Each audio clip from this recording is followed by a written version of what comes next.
fascinating series, and like I said to you, this is one series that we're running for 12 weeks. It's a series that we're running for 12 weeks. And it's just from the story of David and Absalom. Simple story, but something to learn from it. And the whole idea of this series is to show you how fools in court unseat the wise. It's to show you how people who don't have the advantage that you and I have still kick out those with the advantage. It's to show you how people who are not as impacted or as anointed as you and I still find strength to kick us out of places where God wants us to be. It's my prayer in the name of Jesus Christ, the Son of God, and the living God, that a man or a woman of influence will come out of those to the church. And after this series, one of the objectives that you will see how the technique from God's word, strategies from God's word, lessons from God's word that will push you to the place of influence. Never again will you be a victim to those strategies, but those strategies will become a toolbox according to the will of God in your life, in my life. The series is so personal to me because as I teach it you, I'm teaching it myself. So personal. Last week we talked about the power of awareness. And if I were to rebrand it, I would say, make noise, don't be quiet.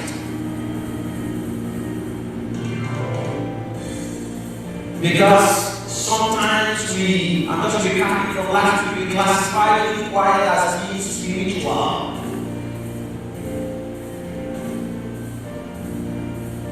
But that is not true. Can you grab the balance of the way down? That is not true.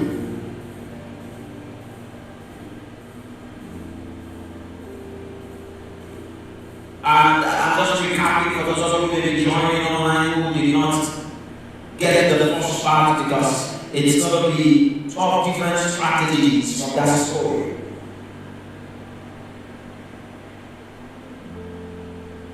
I remember ending by saying publicity works, whether it is negative or positive. If it's publicity, it will work. And I showed you from scripture how Absalom gathered men to run around him every morning. What was he doing? He was bringing attention to himself. I remember I said last week, nobody will become influential being quiet. I have not seen an influential quiet person. Influence naturally is loud. And you and I need influence for the sake of the kingdom.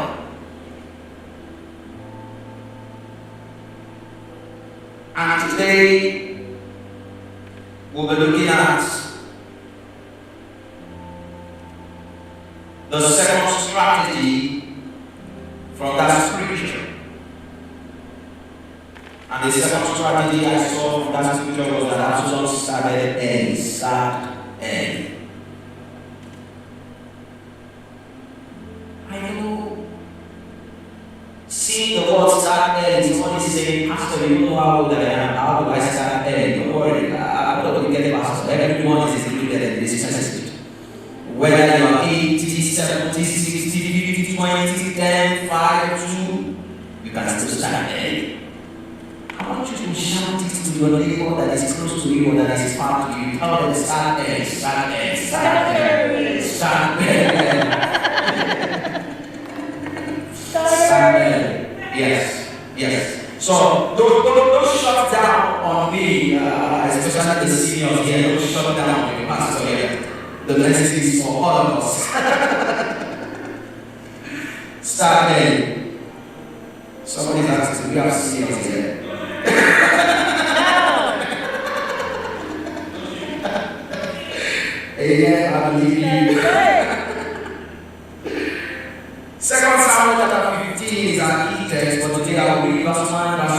verse 7.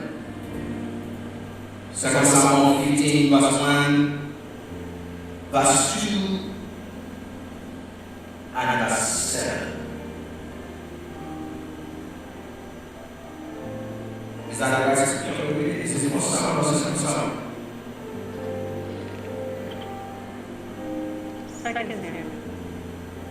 Second Samuel chapter 15, verse 1. Yes. In the course of time, Solomon provided himself with a chariot and horses, and with 50 men to run ahead of him. Can we turn our Bibles there? Those are my Bibles, Second Samuel 15. To run ahead of him. I want us to walk on our scriptures here. The reason is we'll deal with this series one by one. And you take this off the screen, please. We'll deal with the series one by one.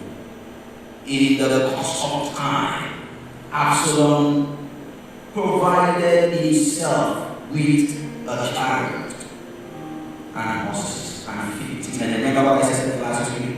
He was creating publicity for himself. And remember I said last week that the kingdom of God cannot grow if you be quiet. To run ahead of him. Verse 2. He will get up early. That's where today's sermon is centered around. And I'll finish the review, but I want you to see that this guy was not stupid. He knew what he was doing. He would get up and stand by the side of the road leading to the city gate. Whenever anyone comes with a complaint to the place before the king for a decision, Absalom will order to him, "What town are you from?" They would answer, "Your servant is from one of the tribes of Israel." Let's go straight to verse 7. Verse 7. At the end of 4 years, that's very important. He did that for 4 years. He did that for 4 years. At the end of 4 years, Absalom said to the king, "Let me go to Hebron and fulfill a vow I have made to the Lord."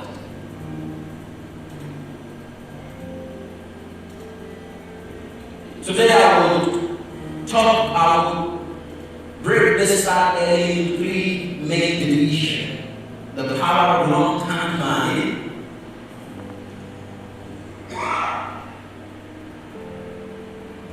the power of long-term planning. The second division will be the power of being proactive, while the third one will be our end up with start end. If you remember from last week, I said to you that Turkey used to be a Christian nation for many years, but there was a long-time planning that forced out Christianity away from Turkey. And today, the popular religion in Turkey is not Christianity. So please follow me and understand that the first thing I saw from the scripture was that Absalom planned for a long time. Imagine him doing the same thing for 1 year, doing the same thing for 2 years, 3 years, 4 years, and he told his father, "I need to excuse myself," after he had done that for years.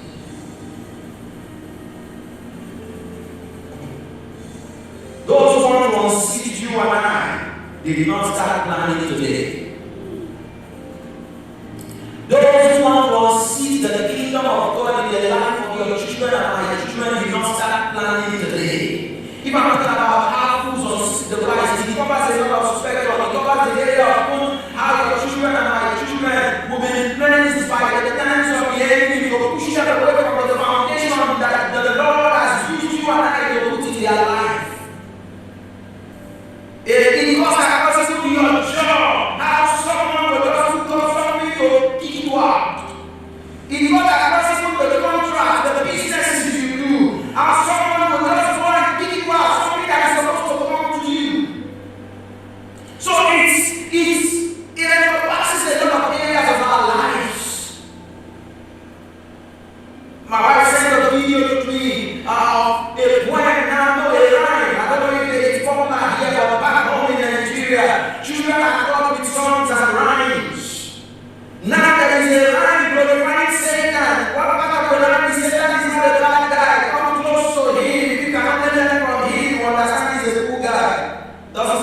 like a good, right? With the video of Satan looking like a cool guy. Our fools don't see the wise. Long time planning.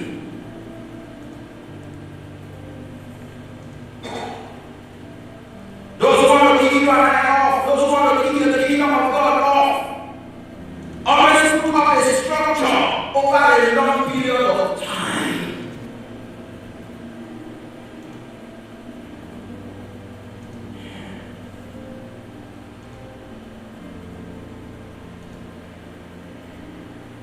The Bible tells us about Haman, when Haman was to plan against Mordecai and the children of Israel. The Bible says he went day by day, night by night, making the determination to seek the opportunity to strike them. Long time planning. Some of us, all of us, and those watching online, I believe we are familiar with the 9/11 attack on the United States of America. I believe this happened in 2001, right? 2001. Was that right? 2001? I said like 2001. I decided to go on and do research of how long it took Osama bin Laden and others to plan for that attack. All of the various suggestions, but I realized that it was not less than 10 years. The plan was not less than 10 years. Something that was that. Who would have believed that anything like that can happen in the United States of America? It can happen in the land where. Yes. That tells you the power of long time planning. You know what the devil does, you know what this agent does, you know what the media people do. They wait until you think that they are asleep, but you didn't know that they are still planning. The Bible says, when men set an enemy came and planted. I pray for us in the name of Jesus Christ, the Son of God. Every long time plan that is against you, every long time plan that is against your children, every long time plan that is against the kingdom of God, let God arise and expose them. Let God arise and frustrate them. The Bible says, "Who is he that said the king and it comes to pass when the Lord has not commanded? We declare it shall not stand, it shall not come to pass." It shall not stand, it shall not come to pass. But these guys are not sleeping. You and I may be sleeping as Christians. They are not sleeping.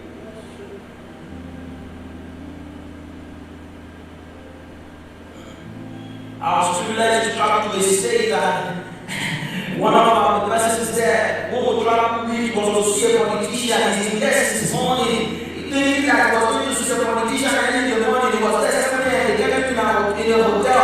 8, 9, 10, 12, 5 till middle of the night at 2 a.m. His phone ran. Come, we can start the meeting now. 2 a.m. the next day. Some of us guys were ruling these nations and other nations with this sleep. They are lying. But even if they decide not to sleep, the Bible says, "He who watches over Israel neither sleep nor slumber."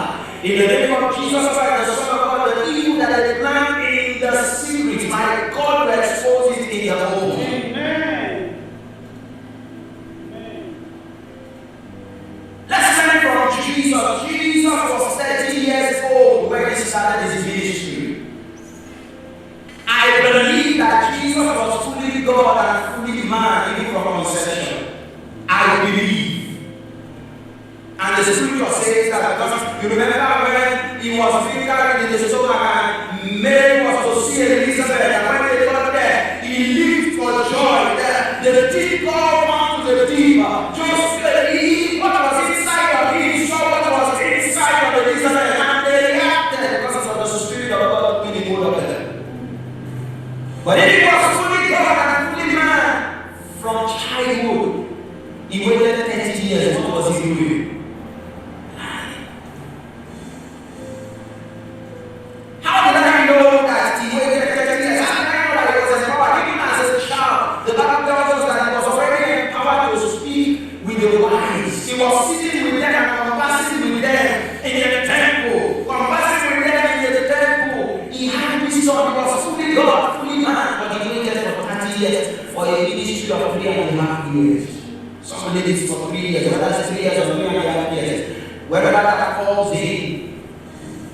But what that tells us is that there is power in a long time planning.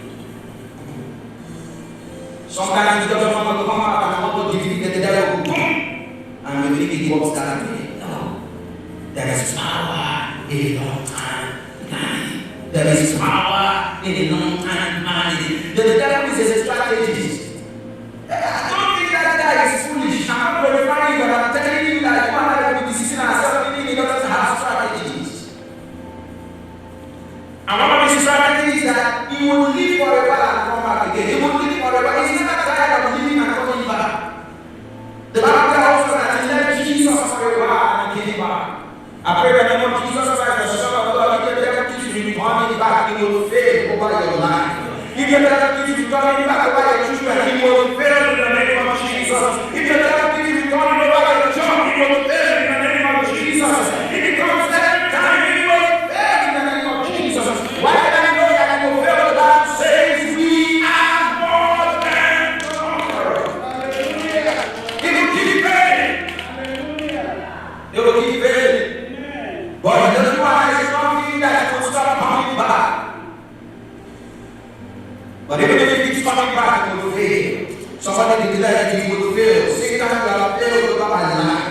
Satan will fail over my children. Satan will fail over my job. Satan will fail over those in the church. Satan will fail over my ambitions. Satan, you are a failure in the name of Jesus.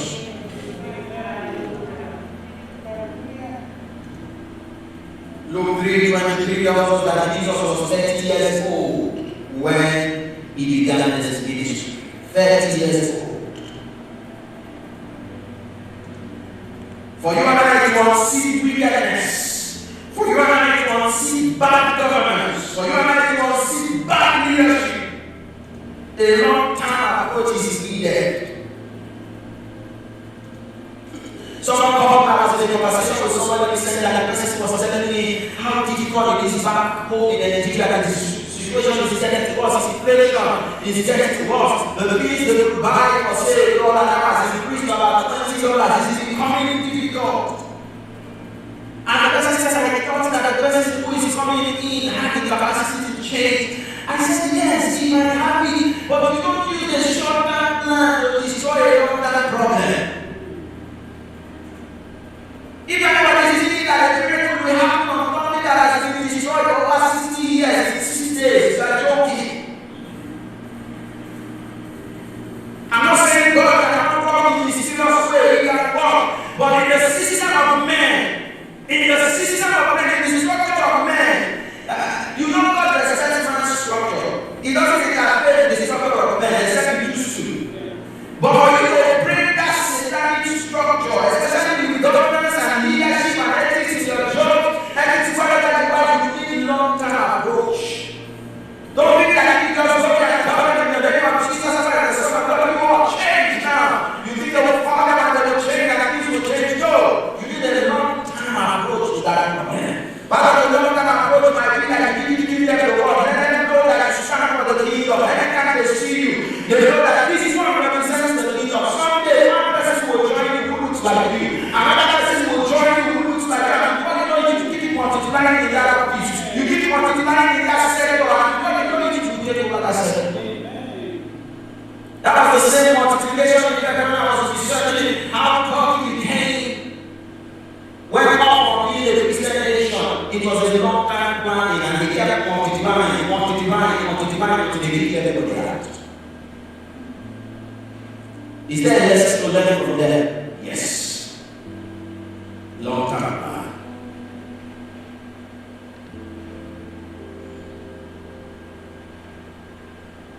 Long-term plan.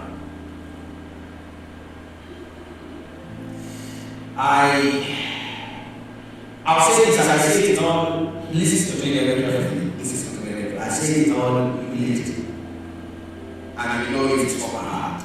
But in 20 years from now, the pastor will become one of the Christian world influencers in 20 years from now. Amen. In 20 years from now. Now, how do I know it? I know the secret of the long-term plan. Do it over and over again. Even when you are not seeing results, keep doing it. Don't stop. Keep doing it. Do it as much as 10 years. Do it as much as 20 years. Something is going to happen. And I desire to bring godly influence and the kingdom influence into my denomination. And I've said this, I'm putting it in record so that I could listen, so that the devil also listens and the also pay attention to listen. In 20 years from now, your master, in 20 years from now, your master, listen very carefully. Your master will become one of the leaders in the denomination, not just as an American, but the world leader in 20 years from now. Now, what's my motivation? Because I'm going somewhere, sometimes we see problems, we only complain, and we don't draw a plan to get up there corrected. There's a problem that can't correct from the beginning. You have to get up there when decisions be made. I'm not understanding that. There's a problem that you cannot correct from down here. You have to get up there. There is no perfect church. There is no perfect denomination. No perfect church anywhere, including your church, those city. No perfect church. No perfect pastor. No perfect human being. The only time we get a perfect church is when Jesus will be the head of the church. I know my denomination so well. Our theology is very balanced. Our teaching is very balanced. But there is something that the Lord has been impressing in my spirit to speak over against. And that is segregation. Segregation. I'm not talking about those situations. I'm talking about the together brother. Segregation. Let me explain this to you. I told you it's like a watching identity and out there. We are watching out there. I show the devil that I am coming for him. We're coming for him. Because that power of segregation, that power of racism, that power of seeing one people as lower than another people in the name of Jesus Christ, the Son of God, people will go to the church, will stand at the forefront, will say, no, this is not a God that is neither Jew nor Gentile. I realize that this is the same sickness, the same plague, the same problem that the church in the U.S., in that same denomination, our denomination, is faced back home in Nigeria. I visited some countries in Africa, the same problem. I have friends who belong to the same denomination in Brazil, the same problem. What is the problem? The problem is a particular set of people, others are rising in the denomination that believes that power has to stay with them. What that means is that no one else can lead the denomination if you are not from that lineage. Stay with me, because it's even possible that for us as a whole city church, we will do that same only. They did not do this consciously. Follow me. It's not a conscious decision. It's not a conscious decision. It's something that just comes and Satan gets into it, promotes it. It looks like loyalty, it looks like solidarity, but it is nothing but the pit of hell. Follow me. I keep saying it. I haven't called the fact that I'm black does not mean I run in the black church. This is not the black church. This is not that I call black church. Hello? Yeah. But the problem is, let's say 20 years, 30 years from now, this church will become 10,000, 20,000, 60,000. I leave or I retire or something. There's a tendency for those who are in order to think that this is their church, this is their dead right. And there's a tendency for them to believe that the next person who will take over also like me. Subconsciously. And that's the same thing that happens in the denomination. A set of people who came together because they belong to a particular race have seen that nobody becomes the man who is not from that race, from that ethnic group, from that tribe, except anybody who is in that line. But that is not of God. That will not change, not until you and I get to the place of influence and say, listen, this is not from I'll give you an instance so you understand. Back home in Nigeria, where there are spaces of started back in Nigeria, started in a particular place, a particular tribe. So the leader, since he starts there, he belongs to them. So even if I am anointed and God is speaking to you and I, you say, Pastor Peter is going to lead these people. But because I am not from there, they got it off. We lead the body of Christ. And Satan is rejoicing because we are sinning within the body of Christ as we are living in the church. Go see church, I beg you. Because we are looking out and let's look inwards. When people begin to join us, those who look like us also qualify. That's what I'm doing. I'm talking to all my leaders looking at me now. All my leaders. Every leader in this church is different sex. When people who begin to join us, who don't look like us, who don't have our status, who don't have our mind, who don't have our packaging, who don't have our, who somehow look like us, who may not even have the spiritual like you and I. Don't exclude them. They belong to this family. They belong to this family. I don't know why the Lord is pressing this in my heart. But you know the problem of Pentecostalism, or those of us who are Pentecostals. Our problem is that we always think that God will come down and change what we are supposed to plan. I will read that again. One of the downside of the challenges of you and I living Pentecostals, and that's why I brought up the church issue.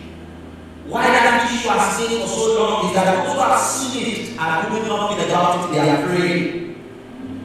They are not moving up into influence to a point where their voice that they have, somebody can speak and say, this is not from God. In quote, fools continue to assist the wise. Because nobody is speaking, because nobody is empowered to get up there to speak. And because somebody in the name of Jesus Christ, God knows that area of your heart which you have been saying, Lord, I want this to change in the body of Christ. I want this to change in the church. I want this to change all around the world. I pray in the name of Jesus Christ, the Son of God. If you can plan and pray, the Lord can empower your voice to the point where you can make a change. Remember, I said you don't make a change from the beginning. Nobody will take it serious. No one will take it serious. We depend more on the leading of the Spirit and we forget to plan.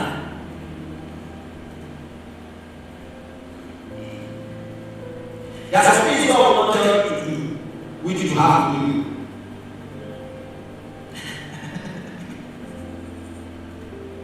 I'm not contradicting myself, but there's some things God will not tell you to do. There's some things He will not tell you to do. I told you that the reason God created you so that I can rest.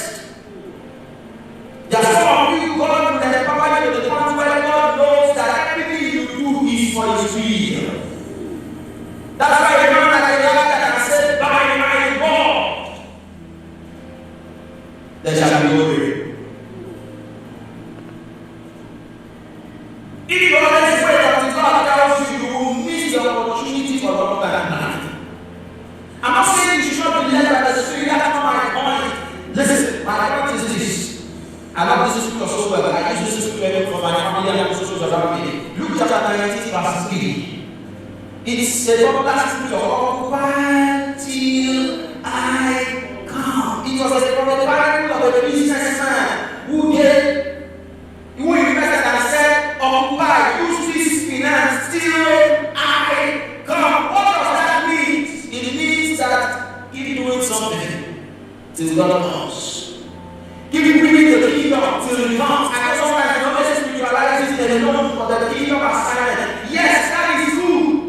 But this is also applicable for you and I to do things and plan till God comes. If you plan and God says no, cancel the plan. It just hurts. That's why I approach it. I would rather plan and present it before God and have Him say, I don't need it, I cancel it, than sit down and not do anything. Because sometimes God may be speaking to you, and because we are in a very loud environment, because the system is too loud, we may miss him. Don't you know that there are people waiting for God to speak and already spoke? Yes. He already spoke. We prophet was the Lord telling him, what are you doing here? What are you doing here?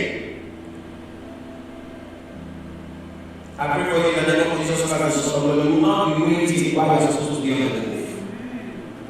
Some of us are supposed to be on the move, but we are waiting. You are supposed to be on the move, you are waiting. I've taken myself to the point where I don't double check again. I've taken myself to the point where once I get the signal, I match the signal by the word of God. If whatever the signal does not come from the word of God, boom, I'm out.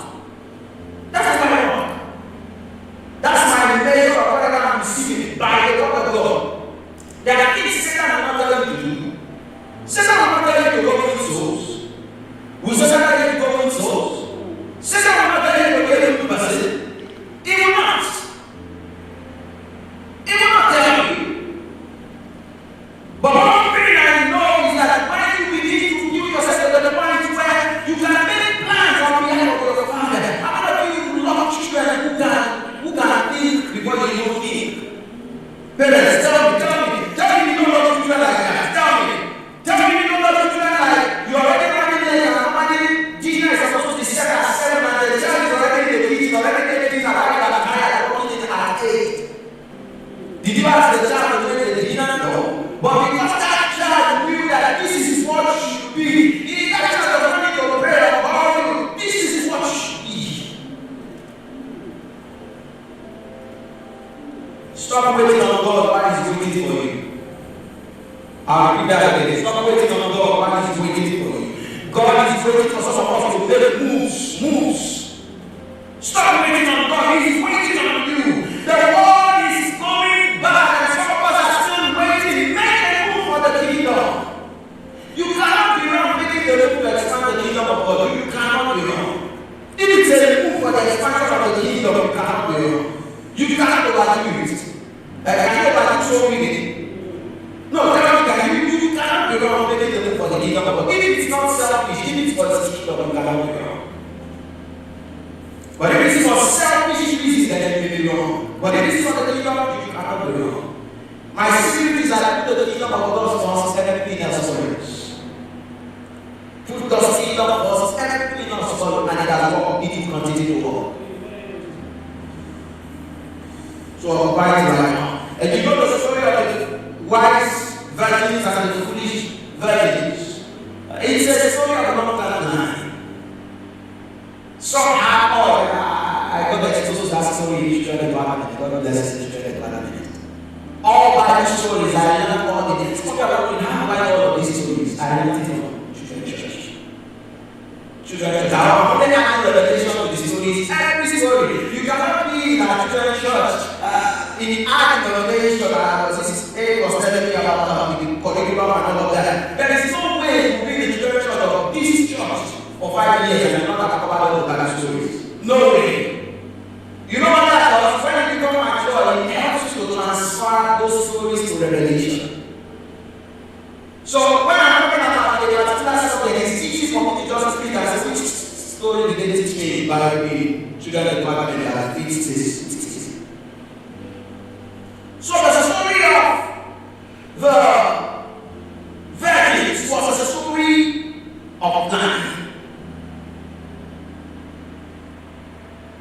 Some had short-term plan, others had long-term plan. Do you know that even seeing God face to face requires a long-term plan? A short-term plan, you can't get help with a short-term plan. Yes, I need to announce to your neighbor, say very loud so when they are far. But you can't really help with the short-term plan. You need a long-term plan. That's just for the other than just for the night. You need a long-term plan to get help. Yes. You need a long-term plan. Yes. That's what the story tells us. Because you are not in ways. How many years have they been telling us Jesus is coming? Is he coming? Yes. He will come. But you are not in the long-term plan. Not a short-term plan. Until I come. Go see church. Go see church and become great.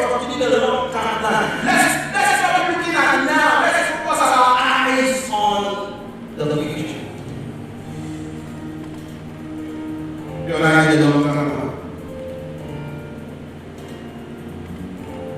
The disciples of Jesus Christ trained for 3.5 years. They were repeating for 3.5 years. They were repeating for how many years? 3.5 years. What were they doing with it for 3.5 years?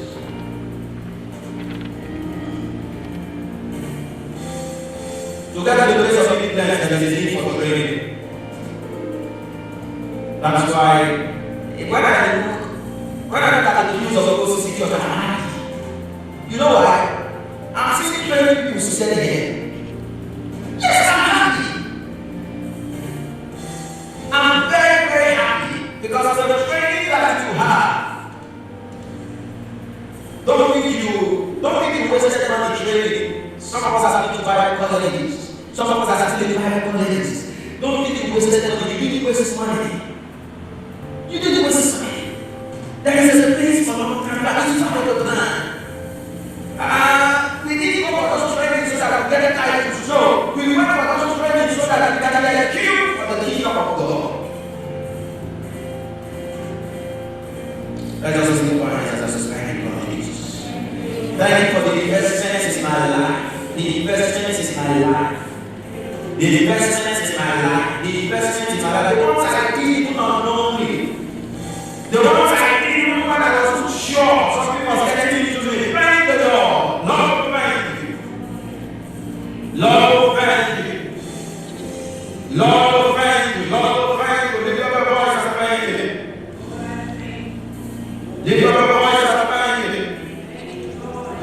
Lift up your voice and thank you. Lift up your voice and thank you.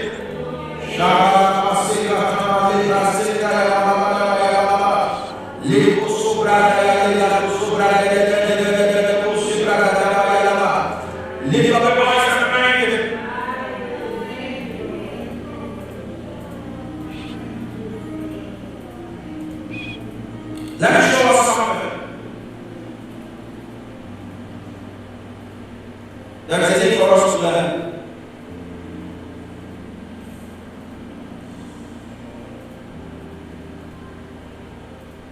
When some of us went to school, the colleges we went to, what we went for was to get information.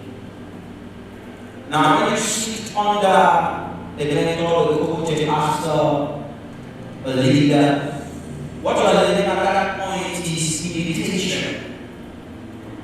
Now, what that means is that you're trying to bring the information you have learned to see how somebody who has done it easily can tell you, can bring it down into simple steps. And if you are able to do that simple steps, it is the training process. It leads you to the last stage, which is innovation. You will break down those steps. You give you minutes. It looks like you are doing redundant activities continuously until you begin to do it yourself. Until you begin to add you to it. It takes a long while. It takes a long while. Paul developed capacity. The Bible tells us in Galatians chapter 1 verse 17. Galatians chapter 1 verse 17. Paul was in Arabia for 3 years. He said, I did not go to meet the disciples or the apostles in Jerusalem. I stayed in Arabia for 3 years. What was he doing? He was studying. He was developing capacity. And if you move further, he went on and said in Galatians 2 verse 1, I was for 14 years, I was in training. For 14 years. He said, I didn't go to the apostles other than the brief meeting I had for about 15 days. But for 14 years, I was not in contact. I was learning.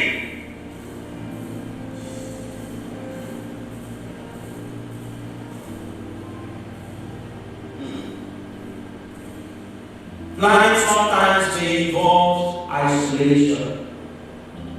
Long-term planning. It looks like you're doing it alone.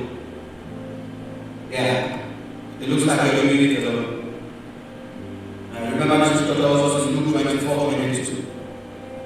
Luke 24:22, that Jesus early in the morning would go out and isolate himself, planning for the day. You need those times even in your daily activities, those times where you just go off. It's just you and God, you and just thinking and just pushing through. How that will happen, it depends on your schedule, it depends on how God is leading you to do it, or how your schedule will lead or guide you to do it. The next thing I will move on to is the power of being proactive. The power of being proactive.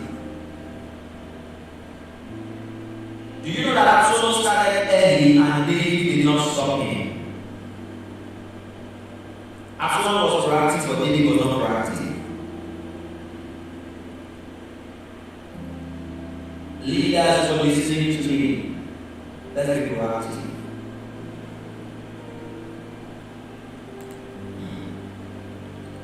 But I realized that David's life, David has been a very proactive man until I saw this story where he did not act like the David I used to know.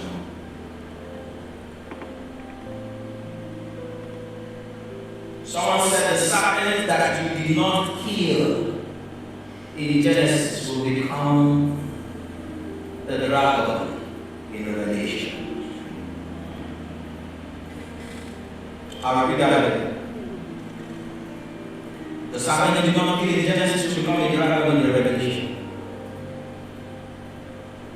What that means is that we need the ability to see problems at seed levels. David did not see the problem with his son at the seed level. Parents, listen to me. And if you are a parent here, you have moved past seeing problems at seed level with your children, you are not grandparents. Don't forget that opportunity to see the day at seed level. I will repeat that. Some of us, we miss it as parents. We did not see the problem at seed level as parents. We miss it. We know. We miss it. Knowing that now you are a grandparent, don't listen. Anything you see at the seed level, call it out. Someone says, I'm a grandparent. All right, you are a parent in the kingdom of God. Any seed you see within the kingdom of God, whether the child is your child or not, I know this is America that they will do that. No, call it out, be quiet. Let it be remembered that you said something. Say it nicely, or say something. Because if this is not a family where we love each other and watch out for our own children, where else would our children become safe? That's the question. Perhaps I grew up in an environment where my relatives, my neighbors are empowered. If they see what my child is doing wrongly, I don't know if it's a different culture here, but I think it's Bible culture. If they see what my child is doing wrongly, they don't wait for me to correct him. And listen, the kingdom of God is the same thing. If we are brothers and sisters, if your niece, your nephew is going wrong, will you not the eyes?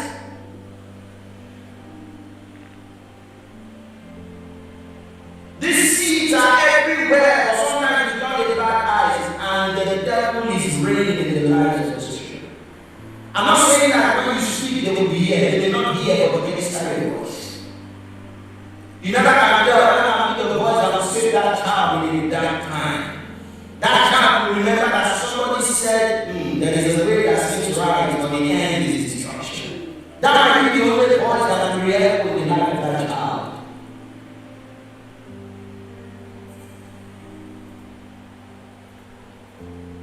David had the privilege to crush what was developing in Absalom as a seed level, but he did not.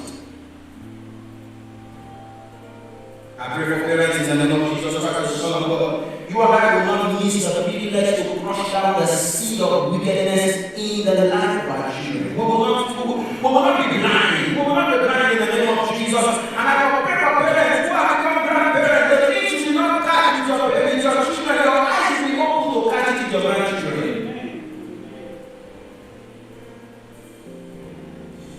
I know it's not easy to be a grandparent. You know why? Grandparents are extremely nice. I pray to the Lord not to give me that grace. You know why? My parents were very strict. But when I see the way they treat my family, I'm like, who are these people? I'm like, who are these people? What's wrong? What's going on here? No, I'm not saying we should be nice, but listen. We should go all out. In fact, some of these things we committed about children, some of the things we did not pay. It's over those children we pay. I understand all those things. But you should never condone wrong with them. Don't run in my lives. Don't. Kill the seed before it becomes a tree. Are we still friends? I think I'm losing popularity in this church. With the looks I'm seeing, it's like I'm losing popularity. Another thing you are need to see, being proactive. I'm talking about the power of being proactive. David was not proactive. Absalom was proactive. Another thing I'm seeing from the scripture, or I want to show you, is that see solution at seed level. Don't just say this problem. See solution at seed level. I love the scripture, John chapter 6, verse 8 and 9. John chapter 6, verse 8 and 9. Remember that when Jesus multiplied the bread and the fish, it was somebody who brought the young boy to Jesus. His name was Andrew. The Bible says Andrew brought the boy to Jesus. What was going on in Andrew's mind? What was Andrew seeing? What was Andrew thinking? Why would he bring a young boy with just little meal to Jesus? But he saw the seed solution with the young boy. I pray that the Lord open up your eyes to see seed solutions. Solutions that are looking like death. Solutions that will not look like solutions. I pray that the Lord open your eyes to see. Amen. Another area of being proactive is seeing potentials at seed level.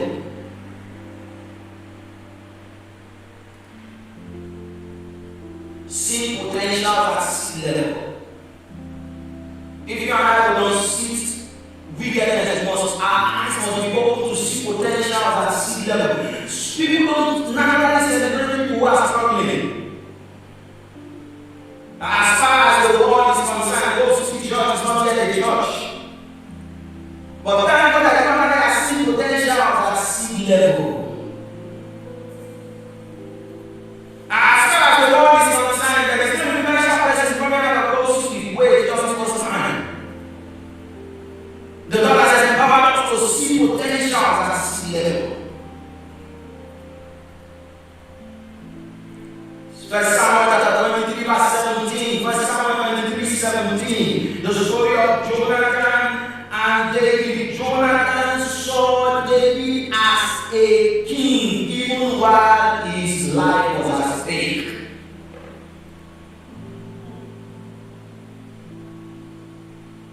And those are the things that fools do. Don't see the wise. They see potentials at seed level. They invest in potentials at seed level. They invest in the areas that I am looking at. They invest in places that you and I are not concentrating. In the name of Jesus Christ, the Son of God, I declare that your eyes will be open. In the name of Jesus Christ, the Son of God, you will see potentials at seed level. In the name of Jesus. Amen. David in 1 Samuel 22, verse 2. 1 Samuel 22, 2. David brought 400 battalions together and turned them to mighty men. Potentials at seed level. If David had the capacity to see that what Absalom was doing was a potential for destruction, but the potential for Absalom's destruction and his own destruction. But whatever happened to David at that point, I don't know. Maybe it was the grandparents syndrome that happened to David, I don't know. But I pray for you in the name of Jesus Christ, the Son of God. I declare in the name of Jesus Christ, you will see things you are supposed to see. Amen. Because you don't want to wait until it becomes a damage before you see them. It is better to see and correct it than to wait It is better to see and correct. Let me show you another person who's not potential at this level. For those of you who watched on Friday the prayer, I mentioned somebody called Abigail. Abigail, God David, my Lord, Master, the King of Israel, even when he was begging to feed. What brought Abigail and David together was that David asked for food from Nabal, Abigail's husband, right? And he said, "No, I'm going to give you." But Abigail got brought food, and David gave that peace and said, "Don't worry, I know you are the king. You may be struggling now, but I know there is greatness inside of you." I don't know how many Abigail we have in God's city church who would see potential, even while they are still struggling and begging to eat, who would see potential while they still do not look like what God wants them to look like. And you say, the world may not see it in you, but I see it in you. The world may not see potentials in you. I'm saying it to those city church, I see it in you. The world may not see leaders in you, but I see it in you. The world may not see what leaders in you, but I see it in you. The world may not see men and women of leaders in you, but I see it in you.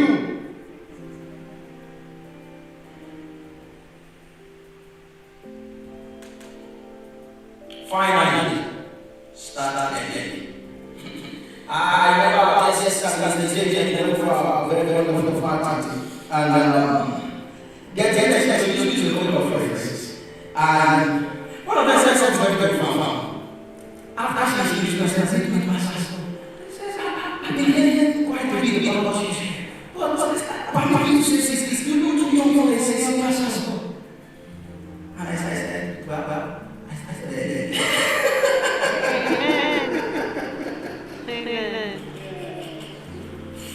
then I started anything. Now, somebody saying, I didn't start anything. Yes, there is hope. There is hope.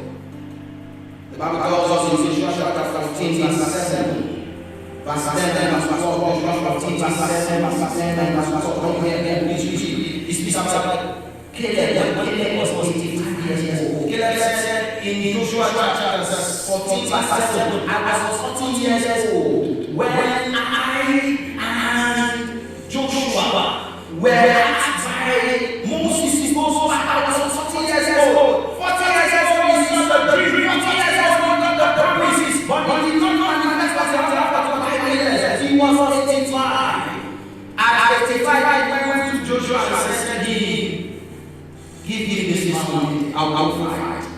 Listen, I just want to announce to you that this is not some sign here. The Bible says the years that come as eating, and I go to restore. I pray in the name of Jesus Christ, the Son of God, that the Lord will restore the years that have been Jesus. I pray in the name of Jesus Christ, the Son of God, that the Lord will restore everything that have been Jesus. I pray in the name of Jesus Christ, the Son of God, that the Lord will give you speed. And I pray in the name of Jesus Christ, the Son of God, and I take time.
There is a discussion.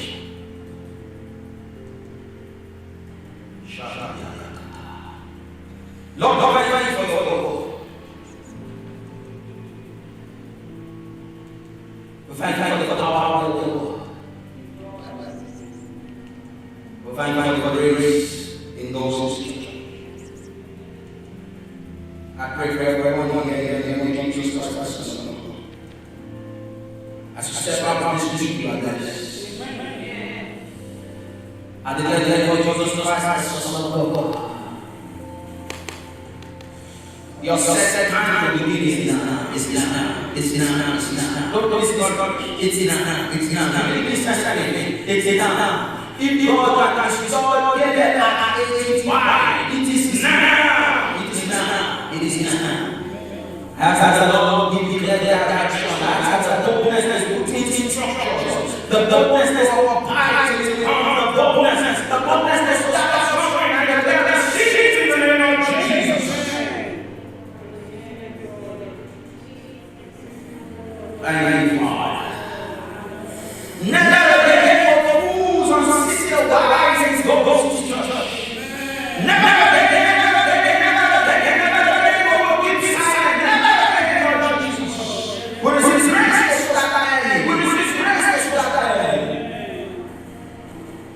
And if you start in respect of our ability, the Bible says, I was ahead of the prophet, the Bible said, the Bible tells us that the Lord speak and I mention the name of Jesus Christ, the Son of God. Though your bones may be weak, though your body may be feeble, I mention the name of Jesus Christ, that is speak from God, speak from God. Let your mind speak from God in the name of Jesus.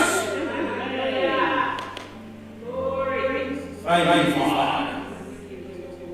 Glory to you.